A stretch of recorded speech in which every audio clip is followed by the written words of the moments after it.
Hey everybody, today on the Nerd Marketing Podcast, Mike and I talk about the leadership challenges of a company at various levels, like 0 to 10 people, 10 to 50, 50 to 100, what kicks in when and how you overcome it. And then we talk a lot about company offsites. So we've got a management team offsite coming up next week in New York City.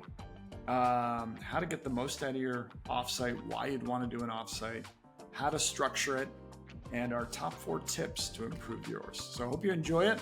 It's a good one. What are we doing here, Mike?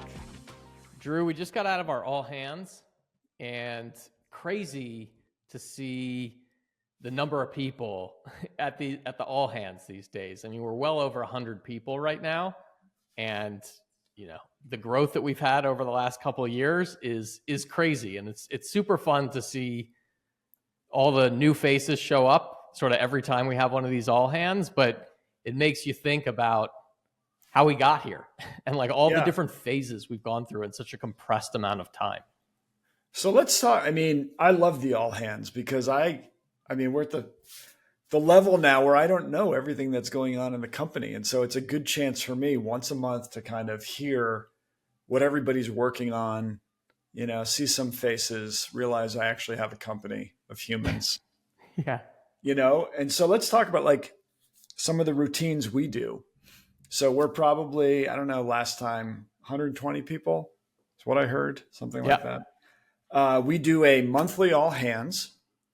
So that's the first Friday of the month. And we review the previous month's performance and accomplishments and challenges. And then we look forward to the next month and kind of what we're going to do the next month. And we do it in sort of this round robin format. I mean, the first thing we do is have the head of finance get up and talk about the numbers for the business. We talk about some big corporate OKRs. You and I might go deep on some of our core values and give examples there. Mm-hmm. But then we let the department heads kind of cycle through and talk about what they've got going on. And I think it gets everybody front and center, holds everybody a little bit accountable to the whole team. And it works really well. I mean, we started with one a week and we found that the feedback we were getting was it was like interfering with everybody's week too much and a bit redundant week to week. So we went to once a month, and that seems to work pretty well. Yeah, I think this goes back. You and I have done this at previous companies together. I think the finance aspect of it is something that we've actually heard from a lot of folks is not as common, but very much appreciated. We did this at at Auto Anything, where we had our CFO stand up and really run through the numbers. Here's what's going well. Here's what's not going well. And the team really, really appreciated that level of transparency. Everyone, I think we found at a lot of these turnarounds, especially, a lot of the staff were sort of surprised when you told them the state of the business. Like, oh, I thought we were doing so well. Oh, we do $100 million in revenue. How can we be losing how can the company not be doing well? We're losing $10 million. What? That's crazy. Yeah. And the turnarounds were interesting because you'd sort of level set with everybody, and then everybody got into how are we going to make money. They were all throwing out ideas of how we could save money or make more, and in our case now, I think we've just sort of carried that tradition forward. A lot of it's just rooted in a few books that made impacts on us. One of them's Powerful by Patty McCord. Or, you just treat your people like adults and, share all the numbers with everybody, right? There's no secrets. And then it's also really hard at our scale and at the scale of a lot of the brands that we've run is to understand what all the teams are working on. I mean, we hear all the time, everyone sort of wants to know, and they want to know what's going on throughout the org, but especially, and even more so as a remote culture, it's really hard to keep everyone in the loop with everything that's going on. So people really get excited when they get a real preview and an overview of what all these different teams accomplished and what they're working on right now. We talk a little bit about the different phases of growth and how you have to think about structuring the org or managing the org as you go from, startup or really small to over 100 folks. And also, we've got an offsite coming up, a management offsite coming up next week, and how we're thinking about structuring that so that it's as productive as possible for our leadership team. Yeah, those are kind of the two things we do. The two routines we found to be really valuable. One is the all hands virtually, and then the others are these meetups. In this case, it's the management team, but I'd say like every team has met face to face at least once through a year. I mean, probably twice in a different city. So we do a lot of that too. But maybe we start by talking about like the different leadership challenges that have happened along the way at different levels, right? Like I'm thinking back to when we started, or at both of our startups in the early days. Like when you've got under 10 million as a direct to consumer brand, typically means like 1 to 10 people working there. And so the leadership challenges there are the founder does everything. Like you hire, you fire, you got to make sure the customer service team comes in and answers the phone at 8 a.m. There's no or middle you are management. if they don't. Yeah. No one to delegate to, right? No hierarchy. Decisions get made quickly. Personally, I found like the first leadership challenge kind of kicks in, I guess we'll call it like at 30 people, maybe 30 million in revenue. Yeah. Where, most direct to consumer brands, like that's kind of when you're building out middle management.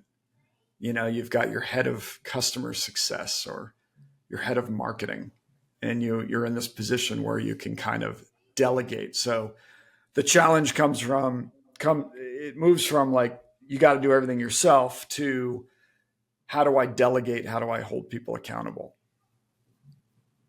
Yeah.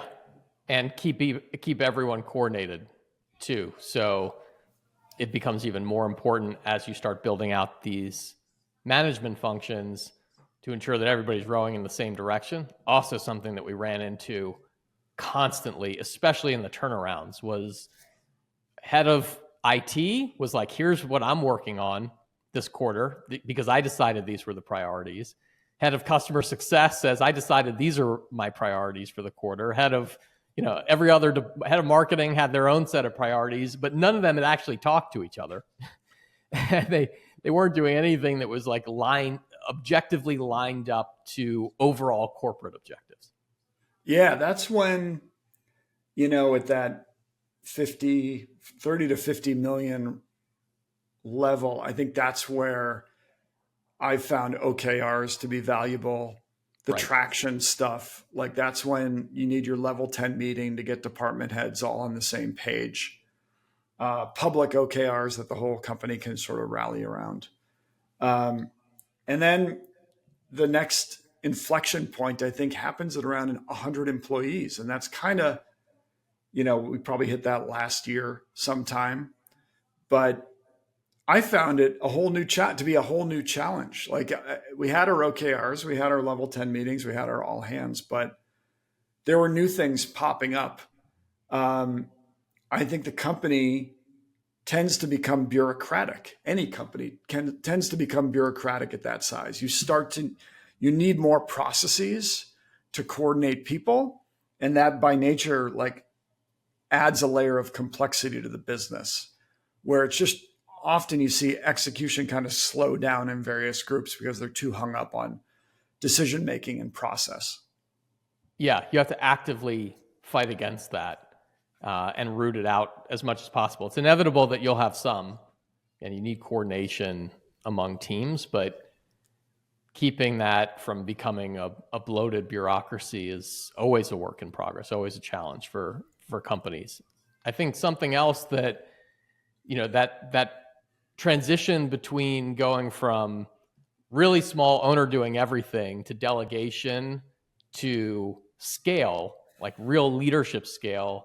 I don't remember where I heard this a long time ago, but it always stuck with me, was like, at first you want to think about who can I find to start delegating things to that can get it done 80% as well as I can, to at least be able to start taking it off my plate. Then as you start to scale to the next level, it's like, who can actually take on these functions and do a much better job than I ever could? That's the phase that I think we're at now as well, and that's just a big. I've always thought is a great way of thinking about those different phases of growth. First, just trying to get certain things off your plate, then building out just this crack leadership team that just crushes within their own area, their own domains. Yeah, I think early on, we penned every email, every landing page, run meta ads ourselves. Then you go, fast forward to today, where we have the resources and we really need to hire people who are so specialized, even with, like you can't just hire a marketer. You need an email marketer. You need like a retention marketer, an acquisition marketer, a growth marketer, and they're way better and they know way more about what's going on and what's cutting edge than I do right now. And I don't want to know about that stuff, but that's kind of where we are. And the other thing I think you and I say a lot is culture eats strategy for breakfast. Like the most important thing is the culture. And I think when you get to 100 people, as a founder, your direct control really has waned. You can't, by force of will, like we joke about how we physically at times have had to carry the whole company up a mountain.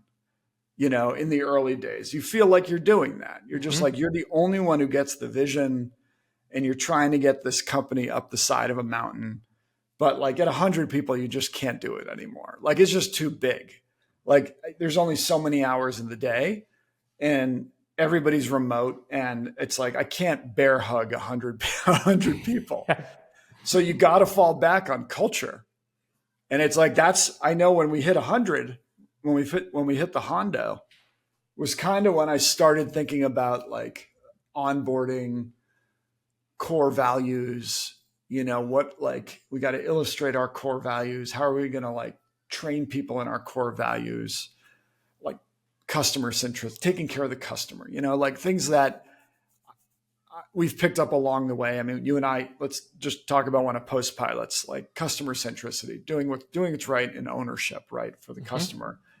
And I think we picked that up from Danny Meyer, who runs Shake Shack in New York. And he's just run great restaurant after great restaurant. He's got this idea of like everybody at the whole company is empowered to pick up the sugar packet on the table. If a busboy walks by a table at Union Square Cafe and there's like a mess, the busboy picks it up, and it's like, at a big company or a big-ish, 100-person company, there are a lot of sugar packets out on the table. There's a lot of little messes that don't fit squarely within one person's area of responsibility. And so we really stress and we really recruit for, and we build a culture around ownership where, if you see something wrong, you got to fix it. You got to see it through until it's fixed, right? Whether it's in your department or not. So I found that at 100 people, really leaning back and focusing on the culture is pretty important. Yeah. Another line that I like is culture is what happens when the boss isn't looking. And yeah, which is pretty much everything now for us, right? Right. So to your point, that is the only way to continue to execute at scale. One is, I think the two big takeaways that we landed on is frameworks to keep things organized and ensure the priorities are clear to the entire org and cascade down through each department using OKRs to keep everyone aligned, keep everyone rowing in the same direction, keep everyone focused on priorities that roll up to the overall corporate objectives and priorities, and then focusing on reinforcing that culture so that people know how to act and what the right thing to do is without you having to keep your eye on everything. Yeah. All right. So here we are, 120 people or something. We're going to meet up. We're going to have a couple social events, some fun dinners at some good restaurants, and spend the day in Summit's office in Midtown. and get real with each other. So let's talk a little bit about how to run a good management team offsite. Sure. And to your point, so much of the value when you have a remote culture is obviously just physically being there in person. It's just that alone, bonding and just continuing to nurture a lot of the relationships between these department heads and management team that all have so many dependencies on each other. You know, everyone's reliant on some other department or multiple other departments to be successful in their own job. So continuing to foster those relationships to keep those moving smoothly and executing well is super important. But specifically, I think the number one thing that doesn't work well for offsites and often leadership meetings in general is when you throw up an agenda live when everyone shows up. Sure. And they haven't had time to deeply think about the topics that you want to discuss. And then everyone just reacts in real time with whatever tends to be top of mind at that moment, or just they throw out whatever the first thing that comes to mind. And you go on these big tangents, and you end up becoming really inefficient with the time because you're just spitballing a whole bunch of stuff that you didn't have time to deeply think about in advance and really get to the core things that you want to discuss. So pre-work, number one, non-negotiable. Setting up that agenda and giving some folks some things to think about and prepare for in advance is probably my number one thing.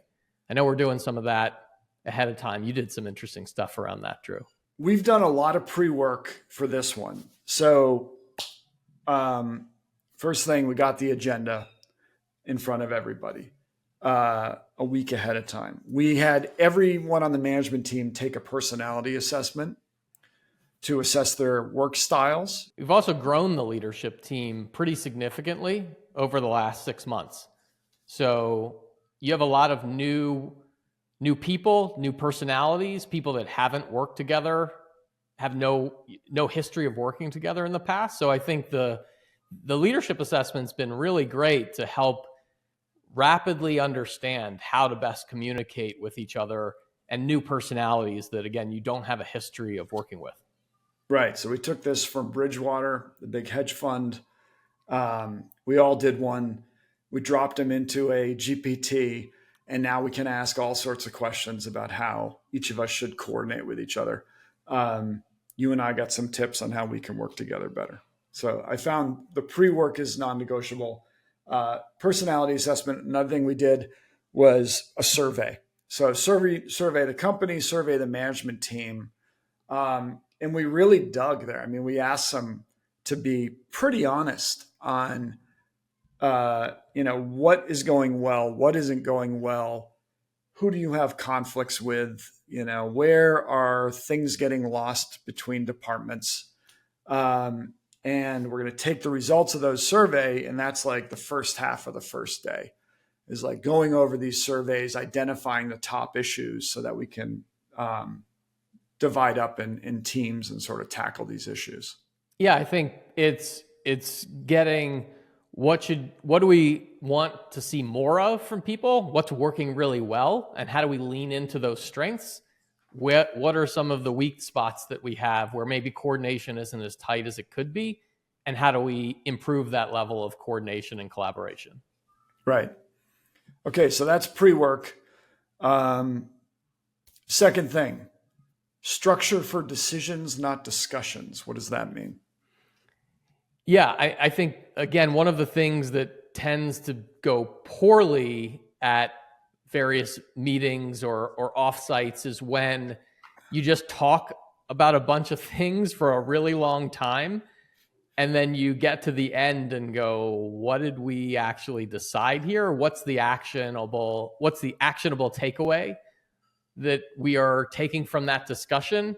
Otherwise, you just created a super expensive retreat or super expensive meeting because you just took your leadership team out of their daily workflow to just talk for a while.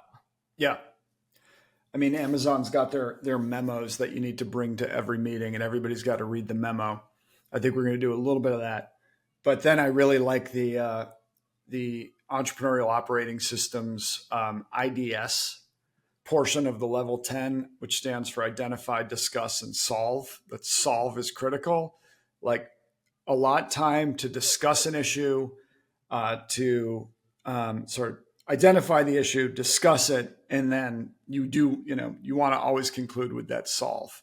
And most of the time, I hate to spoil it. Most of the time, you don't have complete consensus on the management team, and you sort of have to get in the habit of just disagreeing and moving forward regardless. We'll agree to disagree, but we're going to decide on this. And I think we're going to do a lot of that next week. Yeah, Amazon has the concept of disagree and commit.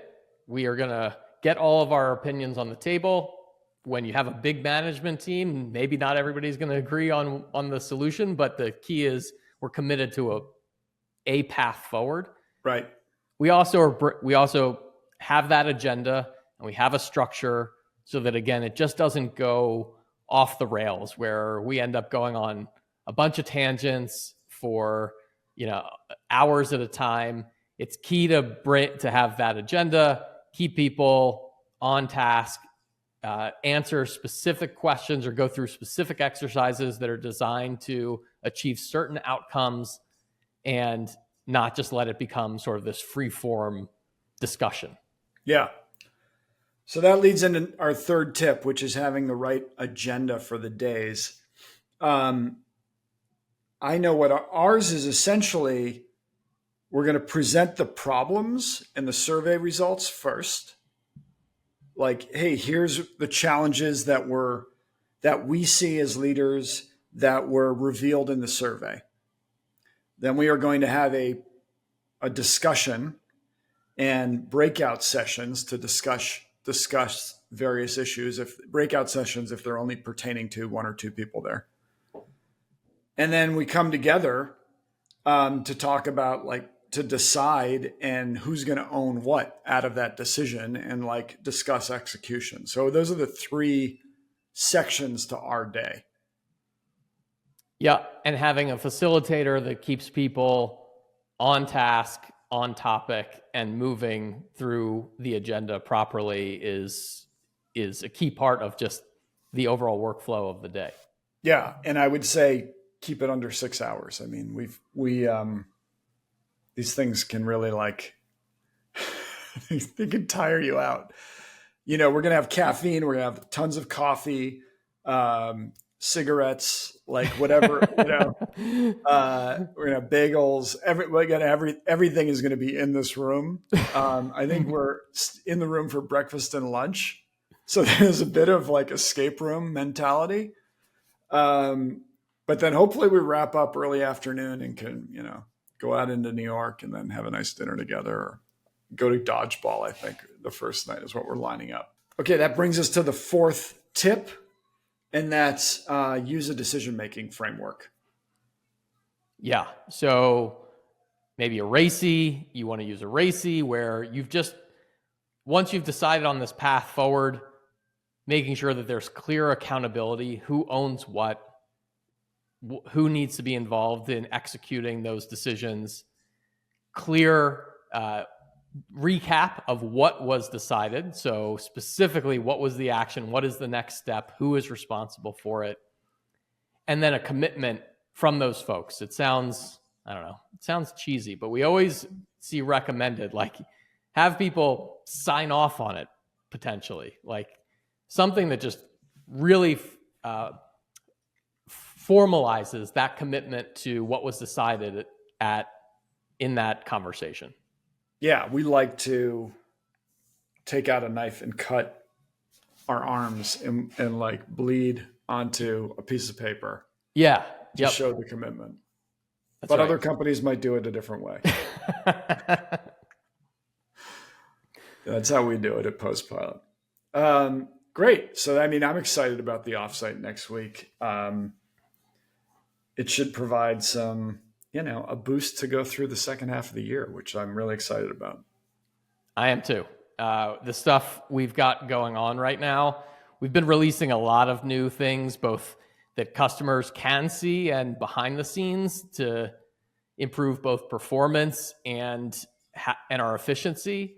And the stuff we've got in the works right now continues to be some of the most exciting things I've ever worked on in my career. So can't wait to see that come out over the next quarter, and excited to get the team all rallied behind it.